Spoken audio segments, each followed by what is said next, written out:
Hello and welcome to our today's training in the series RFEM 6 for students.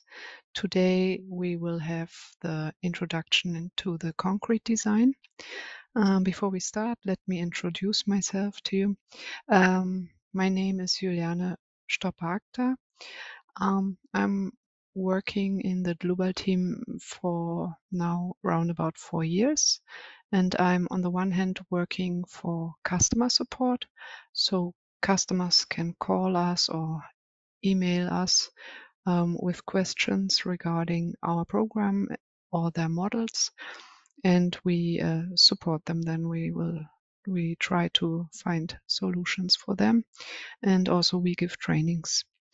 And on the other hand, I'm working for the developer teams. I'm supporting the developers of the add-ons reinforced concrete design and geotechnical analysis. Yeah, and with the development team, we always work on improvements for the program. Yes, and I today will hold this training for you. I will give the presentation to you. And we are not alone. We have my colleague Richard Hase with us, who's supporting us with the questions in the chat. You can ask questions, and how this can be done, I will show you with the next slide. And I will also close my camera so that you can see the PowerPoint full screen.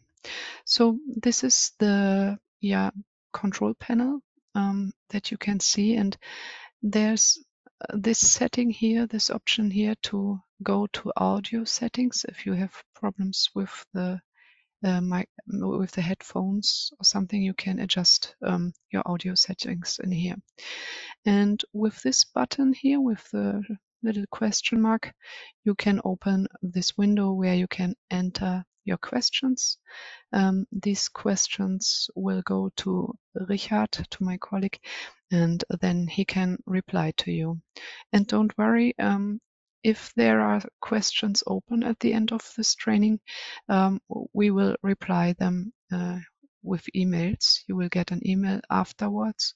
No question will stay open. We will reply to all of them. And this training is going to be recorded. You will also receive this record after the training. You will get an email with the link for downloading it. And yeah, there you can watch this video again, and you can follow the training again if you want to repeat some stuff. Yes. Okay, then I think that's enough now for preparation. We can go to content. This is the plan for our training today. We will at the beginning have a look at an introductory example, a concrete beam.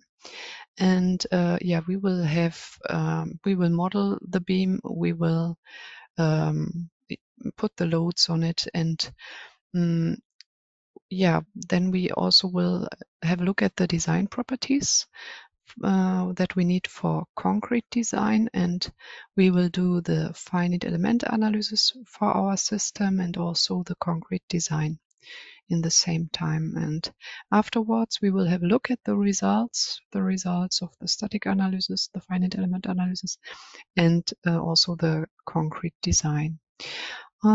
After this example, we will also have a look at a slab, a concrete slab, and we will do the design for it too. Yes, that will be it for today. Yes, and now we will go to the program. Okay, we have here our RFEM 6, and we will open a new model, which we can do here. We have here this button to open the next model, and the first thing we do is we come to the base data where we can give it a name, and this will be our concrete beam. This is the name, and all the default setting in this register we will keep. Now we go to the next register, which is about the add-ons. RFEM 6 is a finite element program. With that you can do the finite element analysis for your model, and you will calculate inner forces, deformations, stresses, strains. If you want to do some additional analysis, you can add here the add-ons, and we today want to do the concrete design, therefore we have to switch it on in here. With this action, with switching it on, the main program will be enlarged. It will get the options for giving the input. It will get the analysis and the results for the add-on you activate in here. So it will be added directly into the main program. And what we need to do for concrete design 2 is we have to go to the standards, as we have to tell the program according to which standard the design shall be done. So we have here now the Eurocode and the National Annex 10. We keep these settings and we agree. And now our model is prepared. The file for it is prepared. It is empty. I will open this here more so that we can see it more big. I want to show you the files in RFEM 6. They always provide some default options. The program keeps in mind which materials, which sections you did use the last time.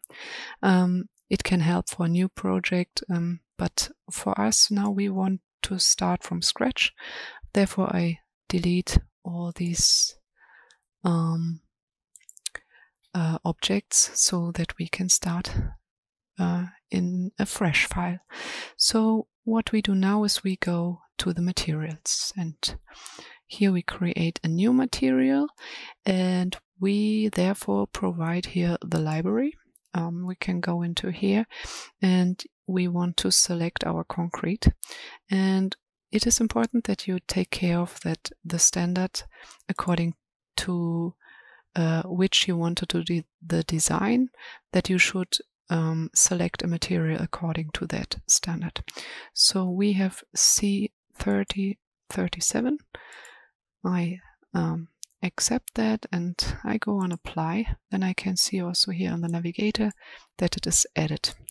And I want to have another material. I also need the reinforcing steel, and I want to show you another way of giving the input. You also, if you do know the name, you can also directly enter here the name of the material and then take it from here. And I want to take this one, and it does the same actually. You give the name and then it takes the input from the library, but it can be faster if you know the names. Okay, now we have the materials assigned, and you can see that it is written in blue letters here. This means that these objects are prepared in that model, but they are not in use. We will later see that if there are objects used in the model, then the letters will be black. So it's a good way. It makes it easier to control, to see if you missed the assignment somewhere. Okay, then we can go to the sections. We want to create the section for our beam, and this is the dialog for it.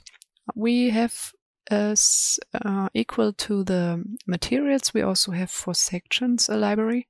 You can enter here, and here you can see a lot of different sections we provide in RFEM. But I want to cancel this. I want to show you here on the right side, we also have a list of common cross sections that are used.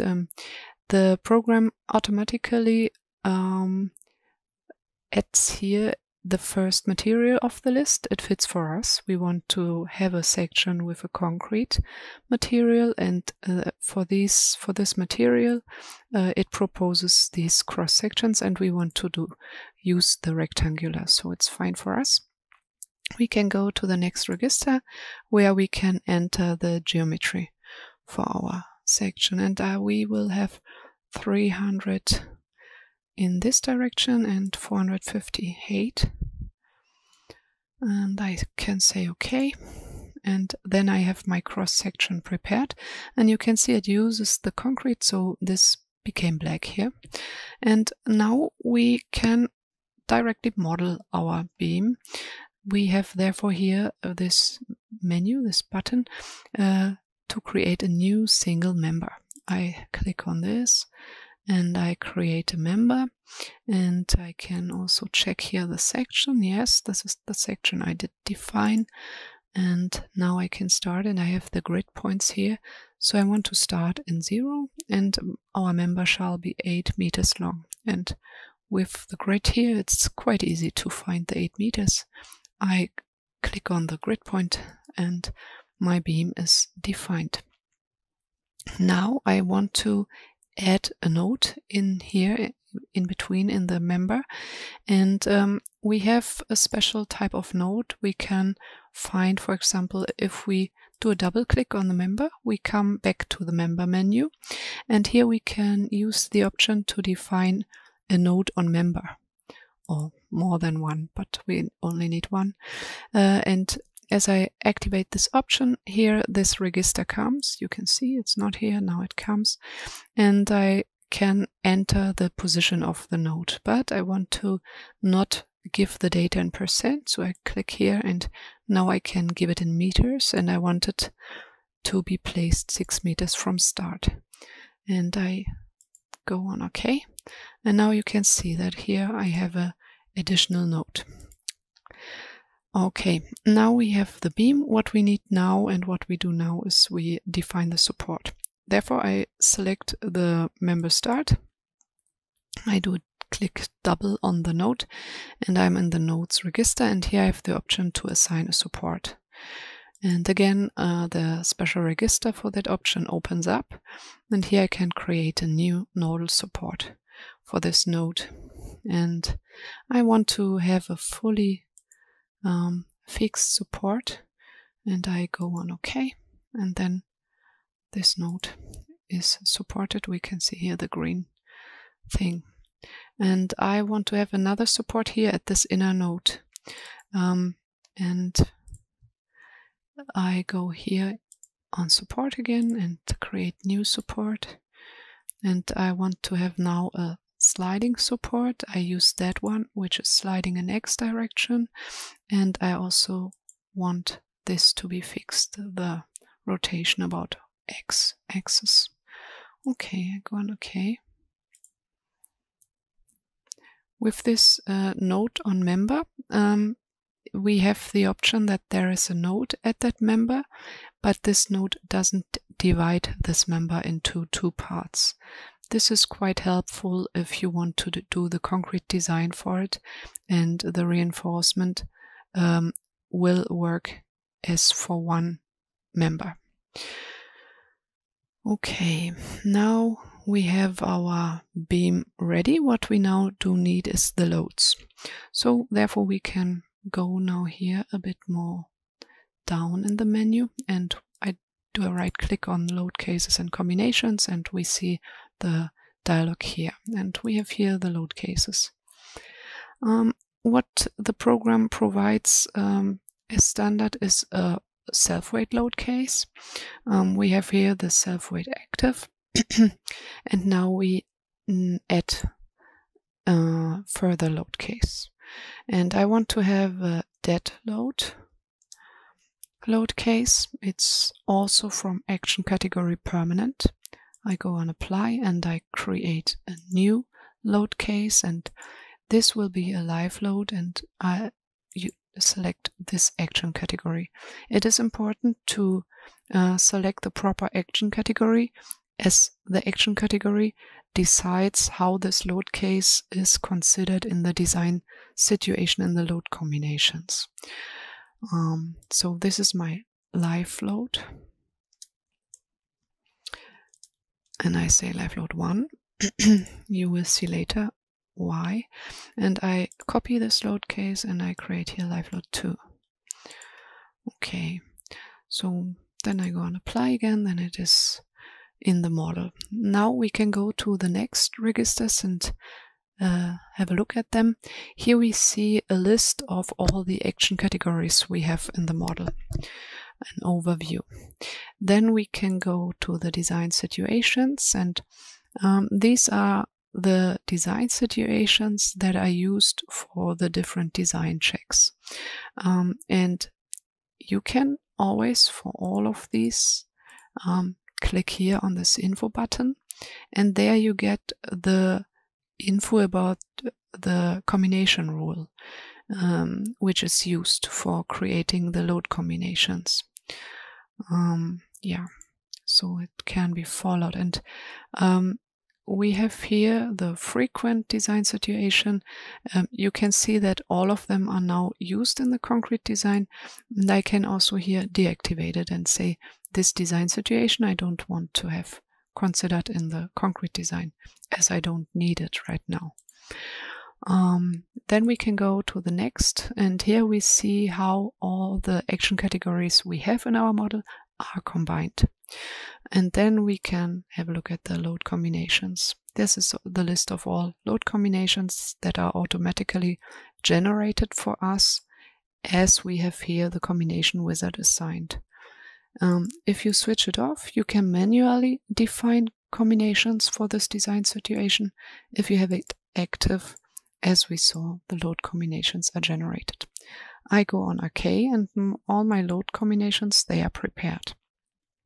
Now we have to fill these load cases that we have prepared with loads.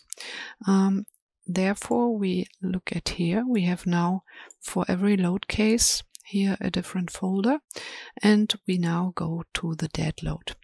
And I want to define the member load, and I use this button here, new member load. I go on here and I start with the dead load, and I can select the member, and I want to have 1.5 kilonewton per meter assigned, and in that direction this is fine. All these settings can be kept. And now we have this button here, apply and next. I want to use it because I can then stay in that dialog, and we can have a look here at the background. The load was defined, and now I can go to the next load case and define my next load. And it is still member number 1 for which I want to define the load. And now I want to use another load distribution. I'm using trapezoidal, and I use 20 kilonewton per meter at the end and at the start. And the load shall reach from the beginning up to 6 meters. And again, I go on apply and next. Now I can see that this load case, it's the live load for the first span, is defined. And now I can go to the second, again member 1, and now I change it here. It shall start from 6 meters and reach out till the end of the beam. And I can now go on OK, as it is fine for me to leave that dialog also. So now we can check them. We can go backwards. We have this live load, we have this live load, we have the dead load, and we have the self-weight load case. It was the one with the self-weight active in the dialog. And we can also see that if we go here on the navigator for display, and here in the loads, in this navigator you can control a lot of settings for the display in this main working window. And we can here activate the self-weight. And this is the self-weight that is automatically calculated for us with the cross-section and the material's weight. Yeah.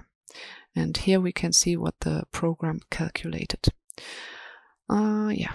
Then we can also see here our load combinations. The program shows us the factorized loads, and yeah, we can have an overview about what is assigned in this load combination. Okay.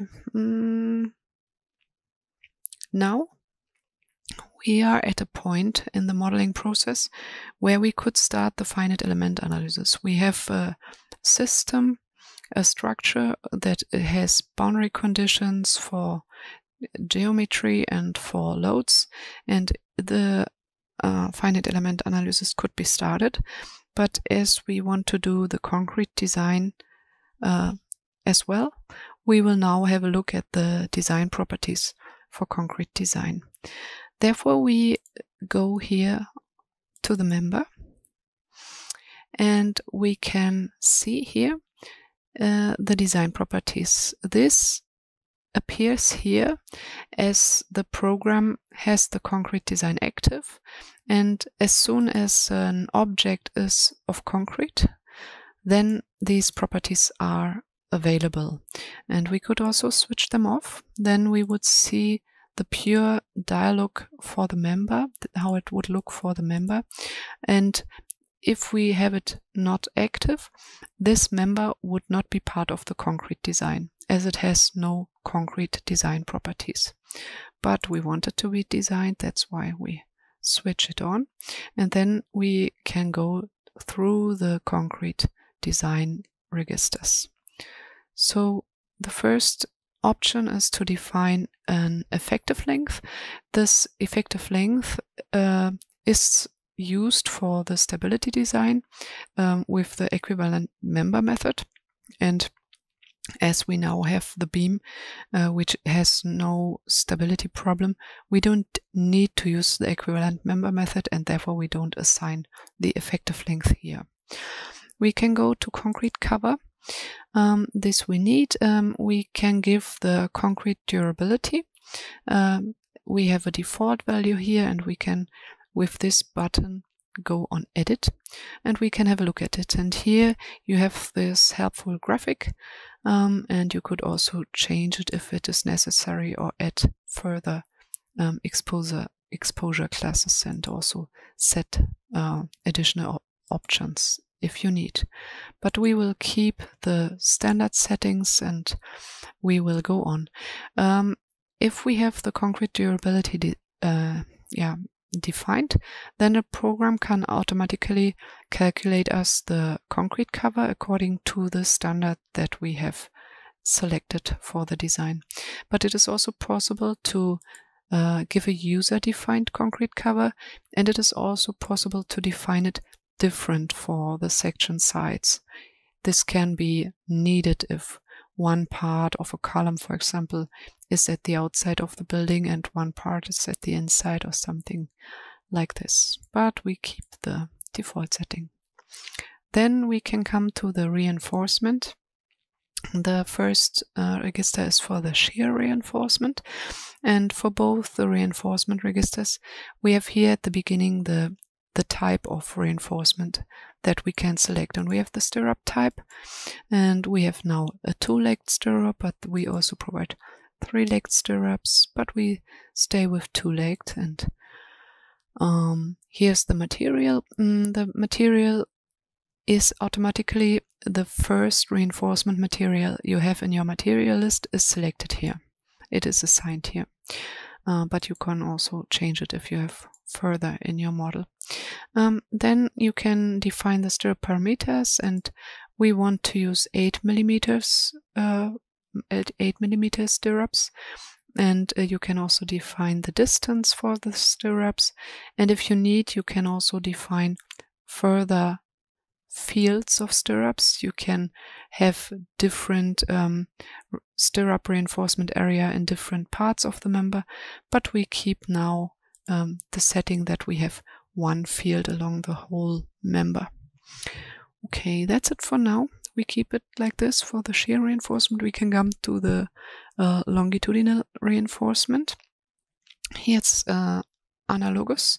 You also can select the rebar type in here, and we have as default symmetrical here, but we want to use an unsymmetrical reinforcement. And as we know, we have in our beam mainly at the bottom side tension. We want to keep the stronger reinforcement for the bottom side, but for the top side we want to reduce it. We go on 14 millimeters. Yes, and again, it also finds the reinforcement material, and we can also see here the reinforcement area as information. Then you can check whether it fits to the values you would like to have. And the same was available here also. You see also the area for the stirrups. Yeah, this is the reinforcement we want to use now in our example. I go and apply once in a while, and then we can go to the next register. Here we have configurations assigned, and we can go into the ultimate configuration. Here you have selected all the settings that we provide according the design, according to the selected standard. There are several options provided also in the standard and also in our program then, and you can go through these points and select the settings that fit for you. You can, for example, unselect the detailing rules for the members if you wish to have a design that is led by the ultimate state, but you also can activate it, have it activated as it is here, if you wish to consider the minimum requirements of the standard and so on. We have here also the option to do the design for the shear joint, which we don't need here. For the rest, we keep the default settings. And we have it similar for the serviceability limit state. Here also you can select which checks you want to do. We have the limitation of shear stress active, but the concrete stress not yet active. You can activate it, and you have the minimum reinforcement area for crack limitation, and we can also activate the limitation of deflection. I will for now not consider this. You can select here what you want to have in your design according to that standard. Then we can go here to the design supports. Design supports you also need for the program. It is relevant for design checks.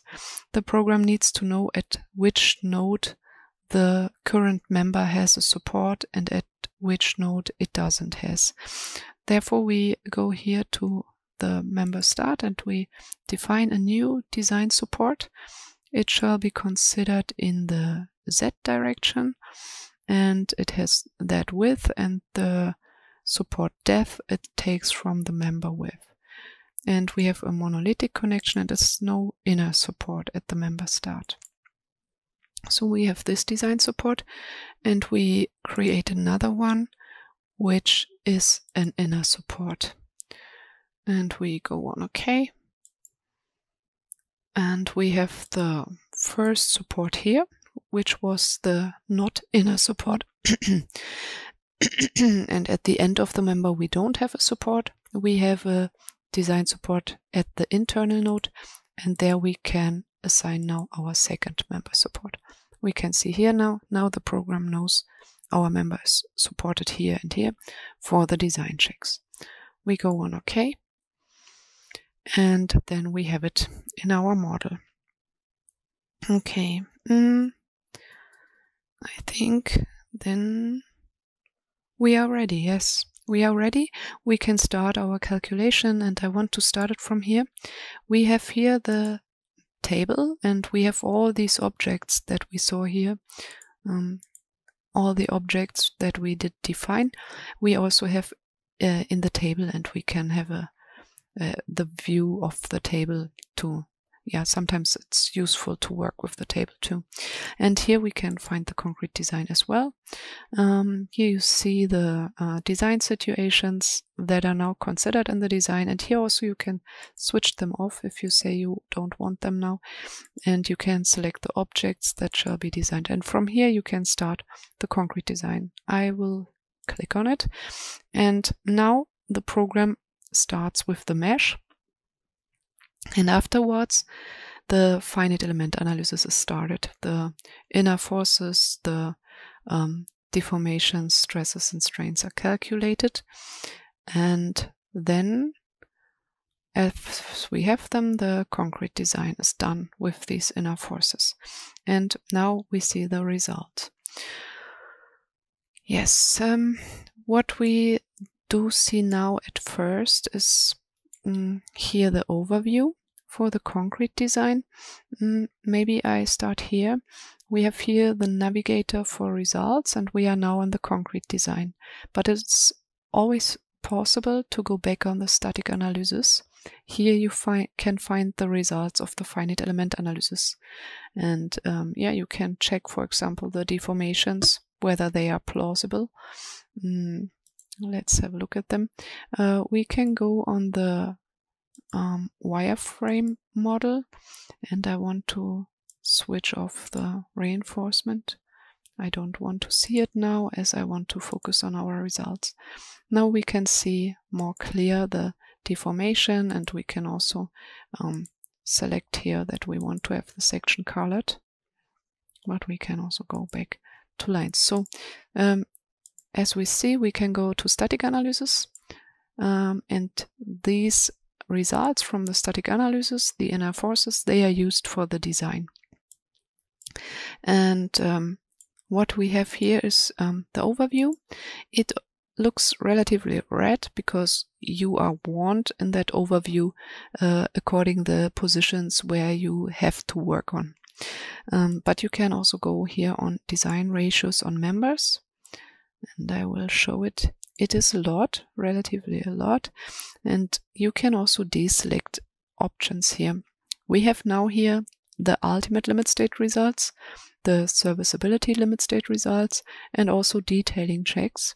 And with these buttons, we can select what shall be shown in the table. And I don't want to see now the constructive rules, the detailing, and I don't for now want to see the serviceability limit state. I want to work on the ultimate limit state now. And we can see that we have here a value reached. The safety is not provided in that ultimate limit state. And this is our section resistance check. And yeah, I guess it is caused by this support, by the moment we have here from support. And we can have a look. Here we can see the design check. This is only the UL 100, and we can see that we here don't fulfill the check.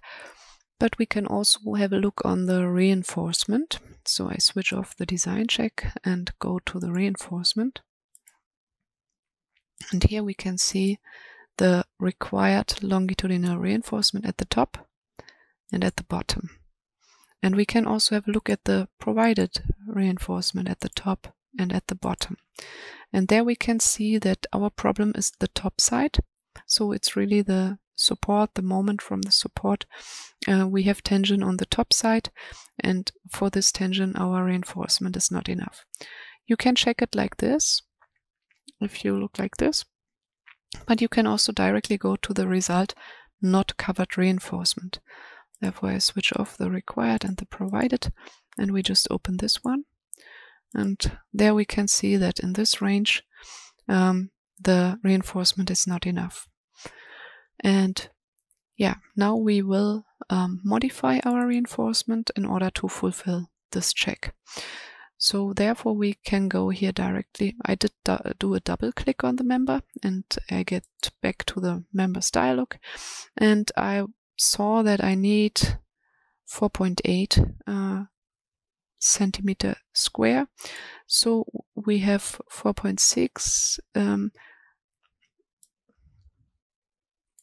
So I want to use, I copy this reinforcement item, but I only need additional reinforcement at the top side. So I set this value at the bottom side on 0. And this is not enough. Therefore I go on 4. And I have it now in my member. And what I see is that now this item is placed along the whole length. This I don't want, I don't need. We saw it's a very limited zone. So I can here define the span location. and I want to do it absolute, and I want to start from 0. This is good, but I want to go only to 2.5 meter. And there we can see now here it is only in here. This is what I want, and I can see that is in the same layer of reinforcement, and I want to use an offset. This I can do here too. I go on offset from stirrup, and I go from top side 30, and now I see it's better. And yeah, this reinforcement I want to use now. Sorry, I want to go back to dialog. One thing I wanted to show. If we are in the reinforcement register, we can also click on this here. Here we can see the reinforcement layout. And yeah, this is a good overview about all the reinforcement positions you have in your member. And this one you can also print. And you can also use this as a template and do multi-print for this setting. Then you can print a lot of members with one click with the same layout style. Yeah, okay, but this is enough for now. We go on OK, and we do start our design again. As we saw, static analysis results were not deleted, they were still valid. Only the design is redone. And we are now in the not covered reinforcement. We are still there, and we can see now that these values are 0 now. So on the top side and also on the bottom side, there is no not covered reinforcement, which is good for us. We can also go here on ratios on members, and we see the ultimate limit state is fulfilled now. I want to have a look also shortly on the shear check. The shear resistance is checked in this second check in the UL 200, and we can have a look on it here. Then we have it along the beam, and we can see that it is fulfilled quite well. We can also have a look here. This is the ratio for the shear force with the shear resistance without reinforcement, and we can see it would be fulfilled here. And then we have also this check and this check here, and there we see finally the total check is fulfilled for shear resistance. What I want to show now is that you always have the option to see more details of the design check. You can do a double click on the design check, and then you can see what is done in that check. We don't provide a black box. We fully document how the design check is done. So here now we are in the design check details. For that check we had a click on. So we are in the 200 for member 1 at location 0, and you also can switch through it to further X locations. And here on the right side you can see all the formulas that are calculated now within the design. And you can switch off the values, then you have an overview about the formulas, and you have here also the reference to the standard. So you can quite detailed follow the design check and also see it with the values you have. And it is quite useful to check if there's a problem in the design check. If it is not fulfilled, you can see which value is leading, where should you work on. Yeah, so these are our design check details. You can also use this button here. It's helpful too. There you can see the stress state of the current member's location. And we can see now here at this location we have tension on the top side and compression on the bottom side. You can also check dimensions here, different settings, and you also can print this. And then you also can come here to that result diagram.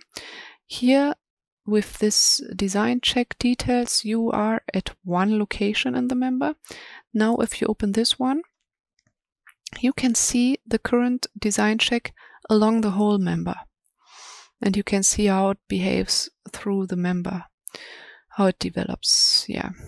So, and this one you could also print, and you can here now add something, some information you want to know. You can check and you can print it from here to the printout report. You can directly print it, whatever you need. Yes, this is it for here. Let me check whether there's something else I would like to show. No, that's it. We have here also the interaction diagram. This as a very short note. You can also check the state your cross section is in here, yeah, in detail. Yes, but for now it's enough for the member. I think we are ready. We finished our introductory model. Then we can come to our slab, and for this I want to go back to the slide. I have a short overview about the slab we want to work with. It's a reinforced concrete slab, which is 24 centimeters thick and uses a C30-37, and it is supported by walls and columns. And we also have here these L beams.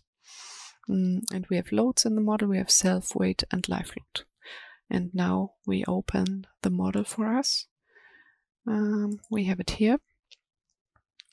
For this model, I have the structure prepared in order to save some time and spend the time with the concrete design.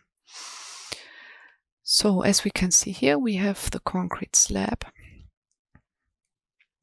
We have our materials in the list, and we have sections, and I want to go to the section. This is the section for these L beams, and we can have a double click here.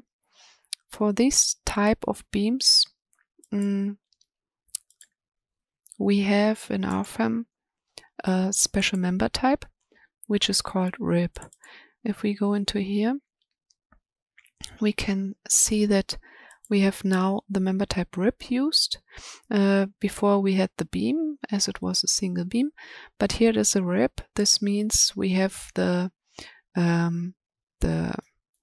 working together, let's say, of that member and the slab, which is within the effective width of the member.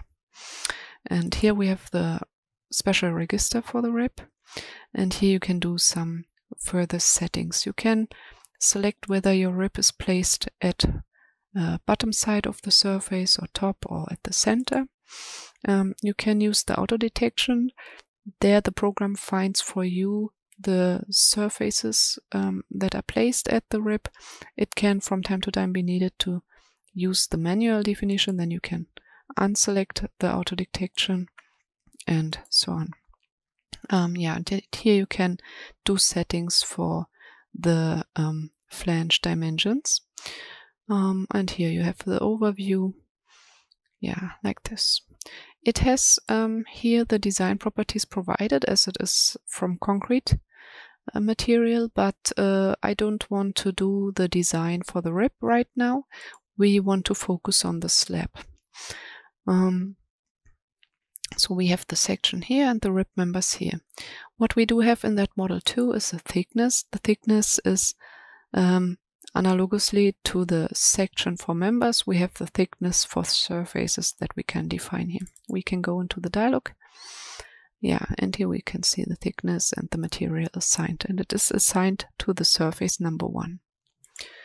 And if we now, we can also see our surface here. If we go on that surface, we can see the surfaces dialog. And yeah, here we have the thickness assigned, and we can also see the material, and therefore we again have design properties active here. And yeah, as we are already here, we can go through it. I can show this would be the dialog without design properties, and these are the additional concrete design settings. And we have here the concrete durability again that can be defined, and the automatic calculation of the concrete cover, and it can be user defined here too. Okay, then we can go to concrete design properties. Here we can select which direction of the local axis of the surface shall be the first reinforcement direction. And then we can come to the reinforcement. Here we can define the surface reinforcement, and I can go on this button here and define a new surface reinforcement. We have here the type on surface, which means that this reinforcement is placed along on the whole surface area. And we want to use the 10 diameter as diameter and the rebar spacing of 15 centimeter, and we want the same in the transverse direction. And here you have the surface reinforcement area values. This reinforcement is placed at top side and bottom side. Yeah, and we can go on OK. And then we have it assigned. Okay, and we have here design configurations too. Yeah, and here you can go through again and select the options you need in your model. And here we have a deflection register that we don't use right now. Yeah. Then our surface is prepared also with the design properties. Now I want to show you something special we have. We saw in our graphic that this slab is supported by walls and columns. It is placed on them. But as we are interested in the slab only, we don't want to analyze these walls and these columns. But we want to consider the stiffness, and what we have in this case and what simplifies the model is we have special supports. And we have here line support, for example. I can do a double click on the line support, then I get into it, and this line support uses the option stiffness via fictitious wall, and this has this special register here. And here we can see that we can set the parameters of the wall, and then the program automatically calculates for you the support springs, the equivalent support springs due to this wall. So you have the stiffness considered, but there's no further analysis along in all finite elements of the wall because we don't need it in this example. So we have the stiffness is assigned, and the wall with its stiffness is considered as support. We have the same for nodal supports, or not the same, but the equivalent thing. And these supports you can also find in the navigator. We have before looked at the line support. The line support are here in types for lines. Here is the line support that is in use in this model. And we also have here types for nodes, and we can see how the nodal supports that are in use. And we can also now click from here. We could have gone to them in the model via clicking, but we can also use here the types for nodes. And here we see stiffness via fictitious column, and it's the equivalent thing. Yeah, you can give here now the data about the column, the material, the dimensions, the hinges, and then the equivalent support springs are calculated and put in here. Yes, and we can have them active, so we can see it a bit better that we have it considered, the stiffness. We can activate here the columns and also for the surfaces. No, not for the surfaces, for the types, for the lines. We have here the walls. And now we can see them. Yeah. So this is how our slab is supported. Now we can check the loads. So we have supports, we have the geometry. We can check the loads. We have here self-weight and dead load in that model. And here we can look at them. If we say show loads, we can see the self-weight that is considered, the live load, and we can see that we have load combinations in that model too. Okay, yeah, that's it then. We can start now the analysis, and we do this again here with the table.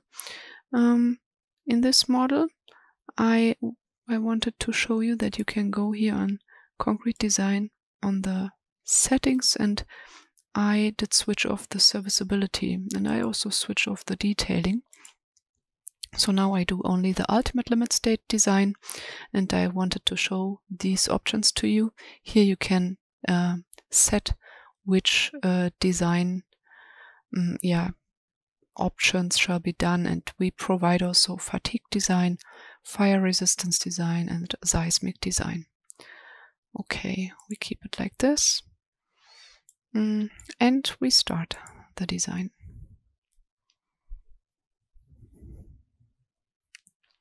The mesh is done first, and now the load combinations are calculated, and when the inner forces are solved, then the concrete design is done. And it is finished. Okay, again I want to have a look with you at the static analysis and shortly have a look on the displacements, as it is a very good option to control the plausibility. So we are now here in the static analysis, and we can see that the displacement look plausible for us. All the supports are considered. The loads seem plausible. The deformations fit to the loads from plausibility here. Then we can go back to the concrete design now. So I want to switch off this for now and go in this view. Now we see it from the top, and we again have this overview as a first result, and we see again some red cases. Now we will go on ratios, design ratios on surfaces. And what we see now is, if we look here, we have the safety not fulfilled for the longitudinal reinforcement on the top side. So we can also go here. It's the ultimate limit state, and we see now the top side in direction 1 and here in direction 2. And what we see is we have again at the supports a problem, so that's why it is on the top side. At the supports we have the tension on the top side, and here our reinforcement is not enough. At the bottom side we have the maximum values in the fields and the spans, and it is we have the maximum here, but it is fulfilled. We see that there's no higher value than 1. So now we have to work on these points, and this we can do. We put some additional reinforcement here. Therefore I go to the navigator for data, and here we have the I want to collapse them. We have also this place where we can give a setting for the concrete design. In the navigator for display, the concrete design is placed here, and here. Here we were with the global settings, and the configurations are placed here. And here we have types for concrete design, some settings that are collected here. For example, concrete durability you can open from here. And here also our surface reinforcement. And I want now a new surface reinforcement to be defined. And it is of another location type. It's a free rectangular. And it has these diameters. It shall be 16 millimeter and with the distance of 15 centimeter. This is fine. I can see my values here, and now this reinforcement only I do need at the top side, therefore I do uncheck the bottom side. And here for this reinforcement type we have to give the direction and location. I want to use this setting. I want to define the center and the dimensions, and it shall be 3 meters in A direction and 4 meters in this direction. And now I select my first center. Therefore I switch off the results. It's more easy to see, and I use this one. And I say OK. Yes, the results can be deleted. It's clear that concrete design has to be calculated new. So now we can see here our additional reinforcement, and I can work with it graphically too. I can select it, and if I press on Control, I can see this little plus, and then I can create a copy with drag and drop. And I want to do this. I want to have these reinforcements also placed here, and I want another one here. I did move the node too, like this, and I want another one here.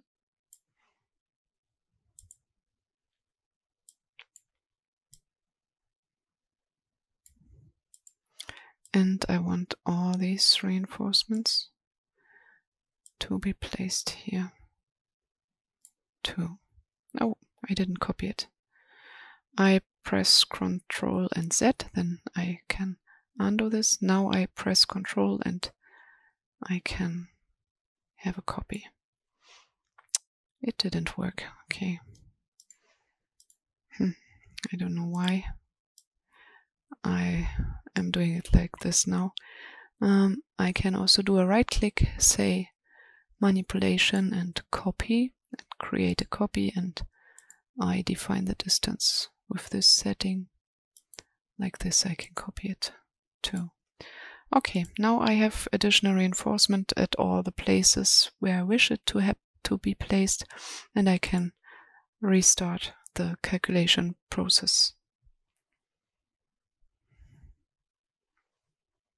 Okay, and now I can, I don't want to see the reinforcement right now, so that I can focus on my graphical results. And now if we go on ratios on surfaces, we can see that these ultimate limit state longitudinal reinforcement checks are fulfilled. And we have the same as options as for the beams. For the members we can also check here the required reinforcement. That was the required value, and we can see our provided value. Also we can see here that we have now additional reinforcements here. It's considered in the provided reinforcement, and we can check the not covered, and there we can see that there's no problem with not covered reinforcement at top side and also not at the bottom side, which is fine. What we have here is a shear problem, but this can be a punching issue, and for this location it needs to be checked more in detail, but it could be required that we do the punching design. But this for today will not be part of the training. This will come in the next step. Okay, so that shall be it for today. Maybe I can show you one more short thing. This is again a result, we can see the longitudinal reinforcement that is required for that surface. And as we want to print our results also for documentation, we provide here options to modify the display at the bottom part of the navigator for results, and there you can select ISO lines for the surface results, which is quite helpful, and you can additionally activate the values on surfaces. And with these values and with the ISO lines, it's more easy to print. I wanted to show that. Okay, then we are at the end with the topics I wanted to show within this training. I hope you got some insight into the options in our program, and there's a lot of further options provided you can get to know. But this is it for now. We will go back to the slide. Yes. On this slide, I prepared some links for you. You will also receive that slide after the training, and this is a summary of some introductional examples you can find on our website too. And then I would like to recommend this web page to you. We have a career page you can find on our website. We offer a lot of different positions in our company. We always search for students who would like to be part of our team, and we offer positions as a student or as a graduated student, and you can work in different fields for Dlubal, and I would like to recommend to you to have a look at this website. Okay, then that's it for me for today for this training. I hope you can take something from this training, and I wish you much joy with our program and also with the next training. See you. Bye bye.